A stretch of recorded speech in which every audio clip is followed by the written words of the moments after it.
वैसे तो हम सभी को पता है कि रामायण में सोने की लंका को हनुमान जी ने जलाया था, लेकिन क्या आपको पता है कि जिस सोने की लंका को आप रावण की लंका मानते हैं वो आखिर असल में किसकी थी?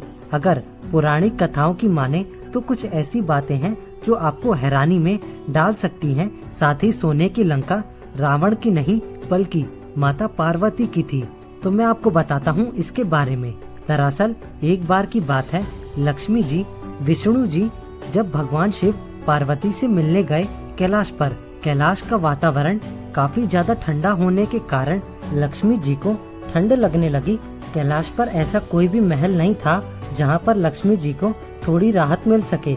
लक्ष्मी जी ने पार्वती जी से व्यंग करते हुए कहा कि आप खुद एक राजकुमारी होते हुए भी इस तरह का जीवन कैसे व्यतीत कर सकती हैं। साथ ही जाते जाते उन्होंने पार्वती जी और शिव जी को वैकुंठ आने का न्योता भी दिया। माँ लक्ष्मी जी के न्योते को स्वीकार करते हुए कुछ दिन बाद शिव जी और माँ पार्वती एक साथ वैकुंठ धाम पहुँचे।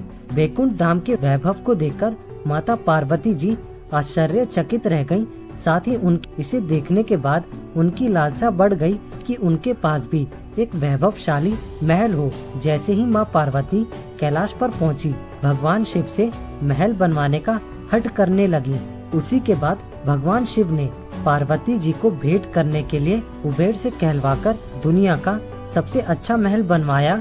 ये महल पूरी तरह से सोने का महल था, लेकिन जब रावण की नजर इस महल पर पड़ी तो उसने सोचा कि इतना सुंदर और भव्य महल तो इस पूरे त्रिलोक में किसी के पास भी नहीं है, इसलिए अब ये महल मेरा होना चाहिए। सोने का महल पाने की इच्छा लेकर रावण ब्राह्मण का रूप धारण करके इष्ट देव भगवान शिव शंकर के पास गया और भिक्षा में सोने की महल की मांग करने लगा। भगवान शिव को भी पता था कि रावण उनका कितना बड़ा भक्त है, इसलिए भगवान शिव अच्छी तरह से जान गए थे कि उनका अत्यंत प्रिय भक्त रावण ब्राह्मण का रूप धारण करके उनसे महल की मांग कर रहा है। भगवान शिव को द्वार पर आए ब्राह्मण को खाली हाथ लौटाना धर्म के विरुद्ध लगा, क्योंकि शास्त्रों में वर्णित है कि आए हुए ब्राह्मण को कभी भी खाली हाथ भूखे नहीं जाने देना चाहिए।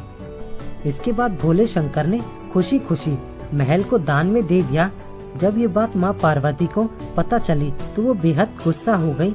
उनके सोने का महल किसी और का कैसे हो सकता है? बाद में यही सोने का महल रावण की लंका के नाम से जाना जाने लगा।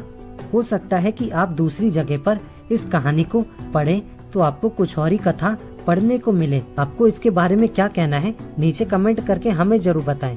इसी तरह की वीडियो के लिए चैनल को सब्सक्राइब करके बेल आइकन ऑन जरूर कर लें।